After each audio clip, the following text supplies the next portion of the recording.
Alejandro, a ver, arranquemos de cero. Hay mucha epilepsia, hay gente que tiene y no sabe. En Argentina hay 13 pacientes por cada 1000 habitantes con epilepsia. Bueno. Esa es la cifra total.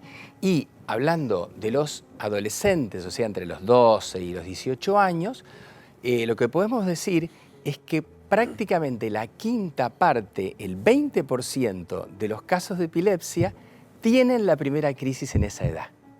A partir de los 15 años, se dice. Entre los 12 y los 18 años tenés aproximadamente un 20% de la primera crisis. O sea, viste cuando le preguntás a los pacientes, ¿y cuándo tuvo usted la primera crisis? ¿Cuándo se lo diagnosticaron? Y el 20% de los pacientes te van a decir, en la adolescencia tuve mi primera crisis. Bueno, vos tenés... La epilepsia se manifiesta no con la misma frecuencia en diferentes edades. Tenés un gran pico en el primer año de vida, pero en la adolescencia también, porque es como una reorganización del sistema nervioso. Vieron que el organismo crece y el cerebro también crece. Se organizan como un 5 a 10% de nuevas conexiones cerebrales. Entonces es un momento donde si vos tenías alguna conexión con alguna alteración, puede tener una falla eléctrica mayor al tener mayor sinapsis en el cerebro. Claro. Nosotros tenemos un montón de neuronas, 86.000 millones de neuronas, 350 trillones de sinapsis. ¿Y qué es la epilepsia? Es que las neuronas, en lugar de funcionar por turnos, una y otra, empiezan a funcionar, a descargar todas juntas. Esa onda, ese campo eléctrico, se expresa como la crisis.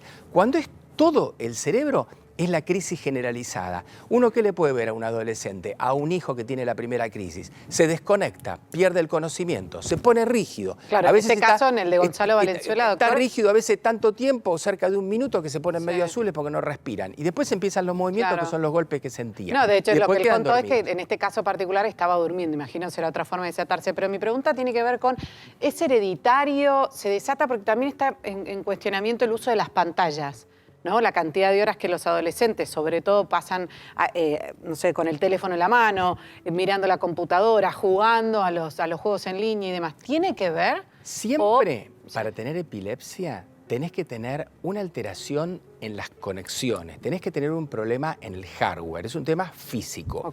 Pero claro, hay desencadenantes.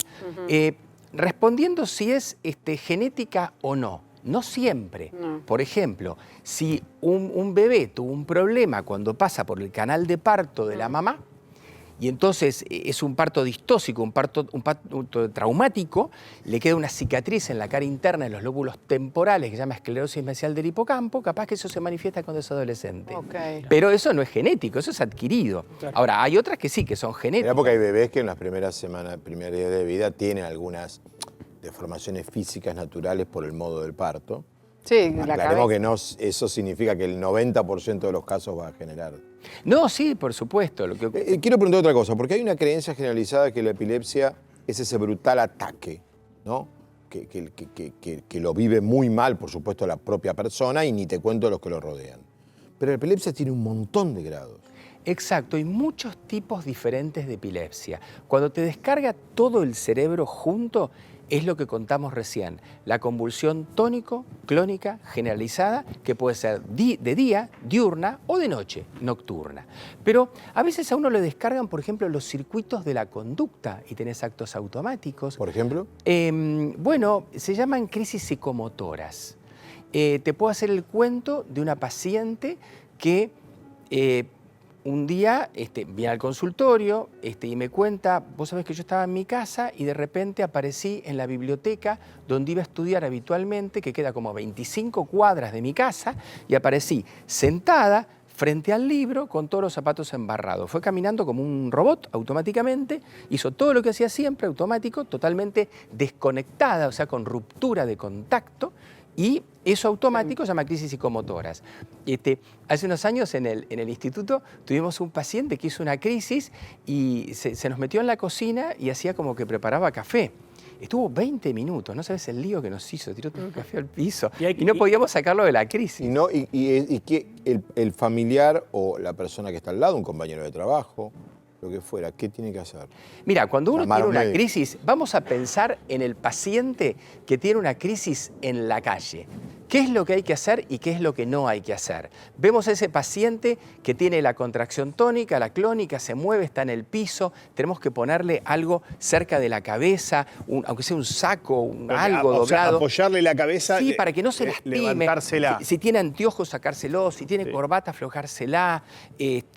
Ponerlo de costado, ¿viste? Porque si vomitas es más fácil para que no se aspire. Puede vomitar. Si se mueve, no tenés que contenerlo para que no se mueva. Lo que no hay que hacer es no meterle nada en la boca, porque uno piensa, le meto en la boca algo, un cinturón. Porque está la teoría de sacarle la lengua. Claro, no, eso no hay que hacer, no, porque Eso lo vas no. a lastimar, va a ser peor, se va a romper una pieza dentaria. Aparte, el momento, el primer segundo de la crisis es cuando cerrás la boca y te podés morder y lastimar los costados de la lengua, pero cuando vos llegás siempre es más tarde. Y por supuesto que si la crisis es prolongada, hay que llamar al sistema de emergencias, tenemos que llamar, bueno, la ciudad de Buenos Aires, el 107, ¿no es cierto? El SAME, pero cada localidad tiene, no sé, 911 en otros lugares. ¿Alguien se puede morir mientras está teniendo un ataque de epilepsia? Es extremadamente raro, pero la posibilidad existe. Okay. Y en realidad, claro, uno dice, si es un paciente conocido, que tiene una crisis corta, etcétera, teóricamente no habría que llamar al sistema. Pero yo digo, miren, llamen siempre, porque en la calle uno no sabe si es la primera crisis, si va a ser prolongada, porque si dura más de 5 minutos es muy importante. Si se puso cianótico también tenés que llamar. Hay un montón de circunstancias, y si deja de respirar, también. Y el hecho de golpearse la cabeza también, ¿no? Porque estás en la vía pública caminando, te Bueno, golpeas la cabeza. es que cuando vos tenés la crisis, te caes y obviamente que te podés golpear y te podés lastimar. Y no solamente caminando, pues capaz que tenés la crisis yendo en moto o tenés la crisis yendo en ¿Qué bicicleta. medicación? ¿Hay alguna medicación para abordar? Tenemos un arsenal muy importante de medicamentos anticonvulsivantes con los cuales se controla la mayor parte de los pacientes. La mayor parte de los pacientes andan muy bien, hacen vida normal, vienen al consultorio, se hacen un control, te vienen a ver 1 o 2 veces por año, uno les hace los controles y siguen su vida. Así que